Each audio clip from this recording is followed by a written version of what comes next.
welcome back to my channel. And if you are new here, hi, my name is Tichie. Karibu.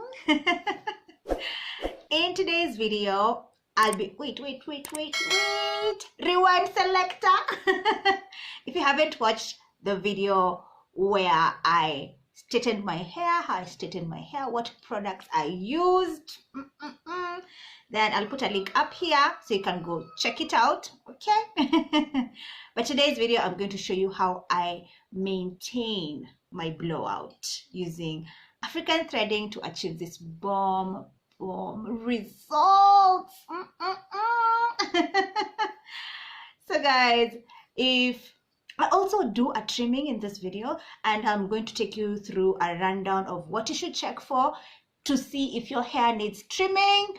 So if you'd like to see that, then let's get this started.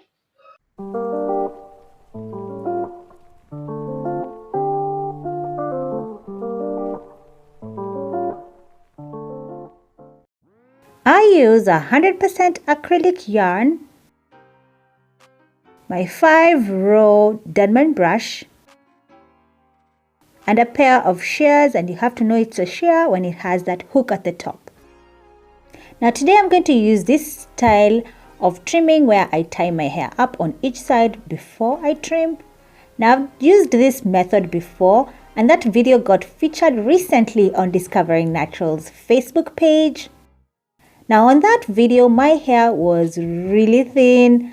I should put a side-by-side video for you to see. My hair has really come a long way in terms of thickness, not only length, but as thickness as well. Now my ends are feeling rough. I can visibly see some single strand knots and split ends. So it's definitely time for a trim. No questions about it.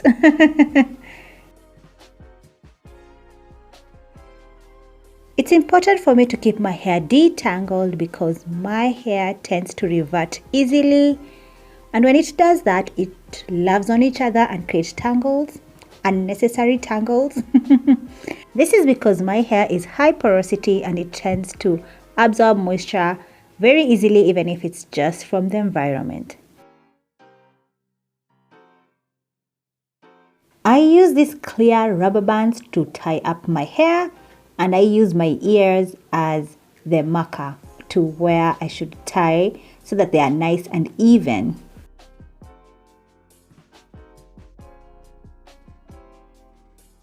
This type of trimming or cutting my hair will give me layers, but just subtle layers, you can't even notice them.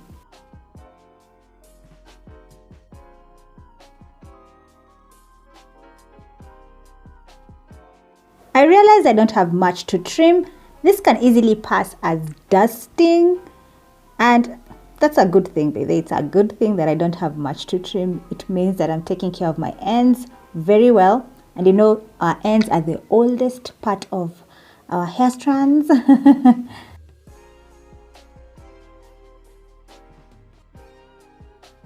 And now you can see the difference between the trimmed side and the side that has not been trimmed. Definitely trimming or dusting your ends does wonders for your hair.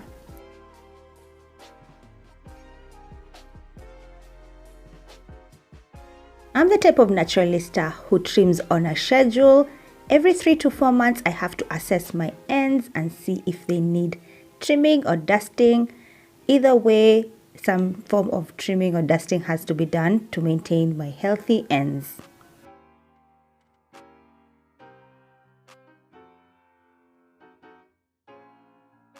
Comment down below, do you trim on a schedule or do you go by how your hair feels? I am definitely team schedule.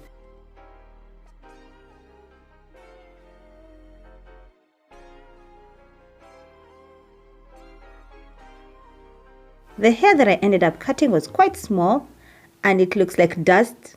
That's why it's called dusting. Those 2 dust balls. It does look like a dust ball, right?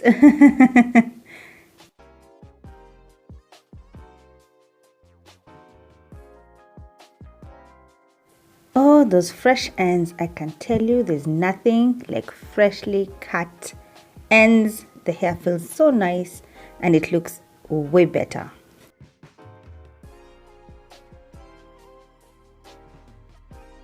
So let's go over signs that it's time to trim your hair. When your hair is feeling rough to the touch, when you have split ends and single strand knots, when your ends are see-through and uneven, when you're having a hard time detangling, which is out of the norm, which is unusual, and when you notice that your hairstyles are looking frizzy at the ends.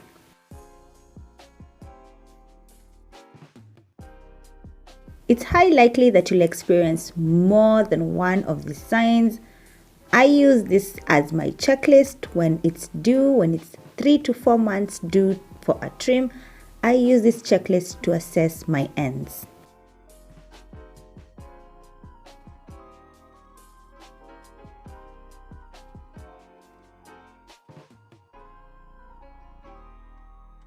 Let's move on to African threading, and this is how I prep.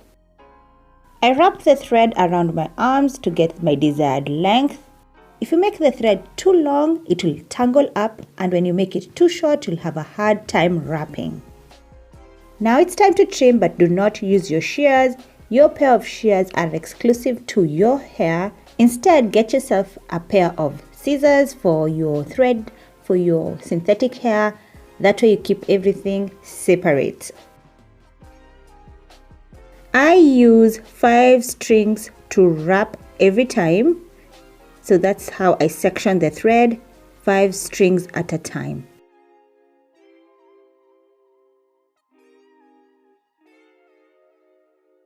I usually section my hair into 4s. You can section more or less depending on your length and how much stretch that you want.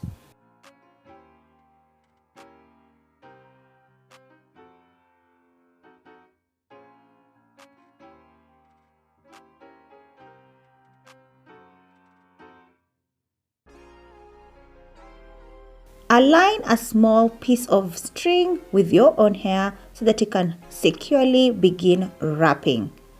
Ensure that your base or your root is not tight, especially when you're going to bed. Comfort is important, so you don't want to make your base too tight. That can cause inflammation of the scalp.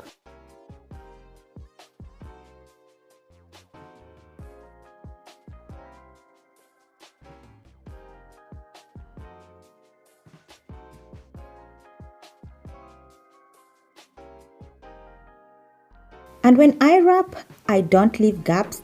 I noticed that people have different wrapping styles, so for me, I don't leave gaps in between.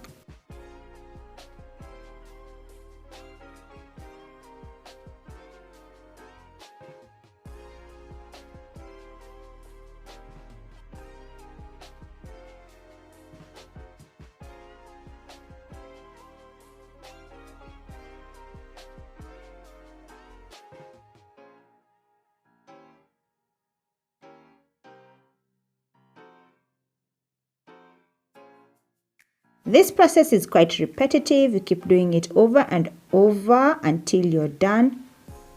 For this section, I used 4 sets of 5 strings.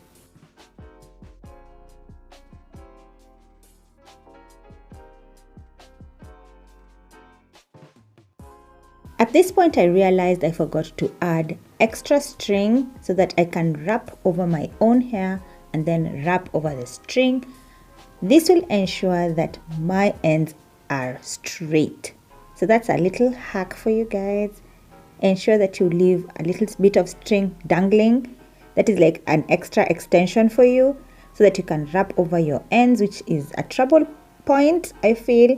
And then you can go over up to the string so that you can knot the string and not knot your own hair. Okay?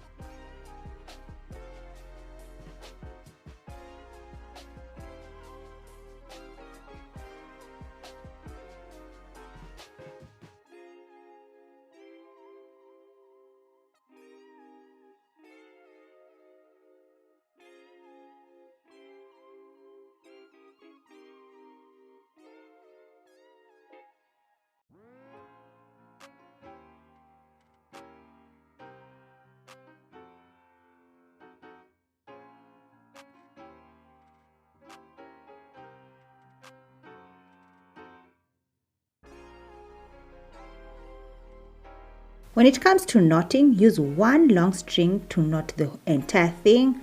You can see me struggling here trying to knot the whole batch. No, that's not a good idea. Use one long string, wrap around the whole thing and tie it down, and you'll have a nice knot.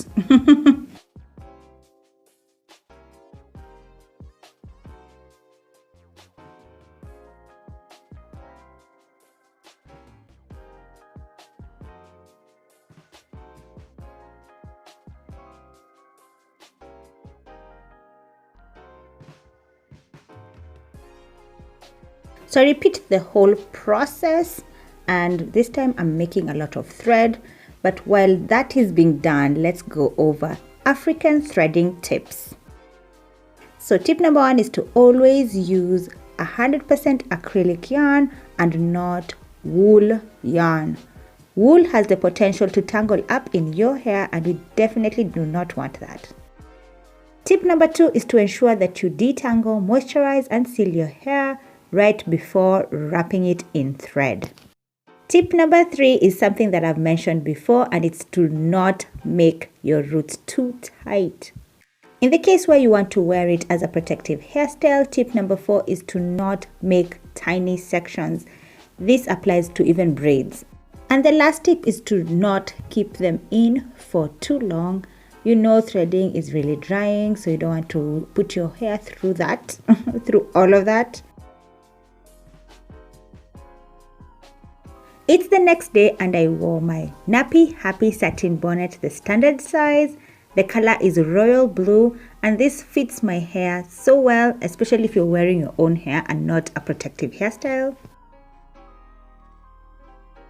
I like to wrap my hair around my head so that I don't get any folds. I like my African threading straight.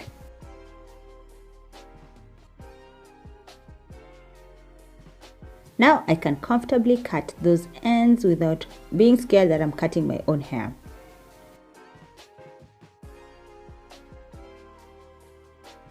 This takedown process is usually therapeutic for me, and I hope it's the same for you.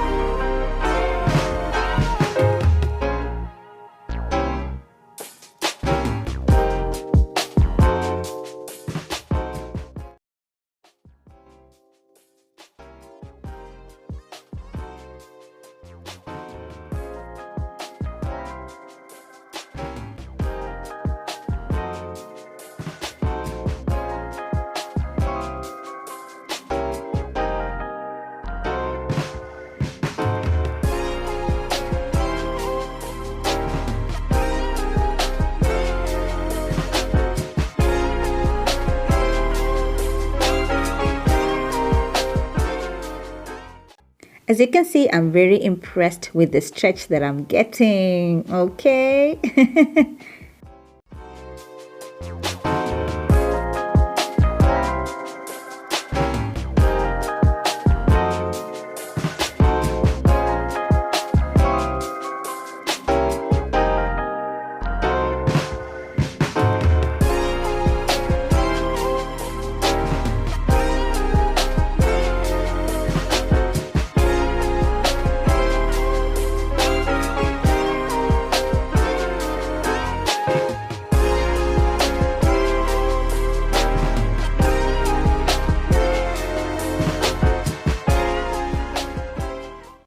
As you can see, my hair looks exactly like it did yesterday when I blew out my hair. I feel like this is a great heatless way to maintain your blowout so that you don't have to keep on putting heat on your hair.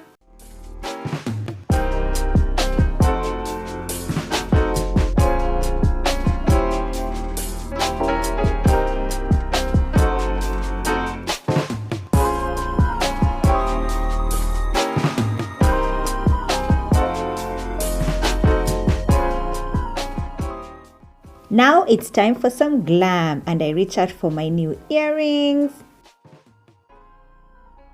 A shop with me video for earrings is coming up, so I suggest you subscribe.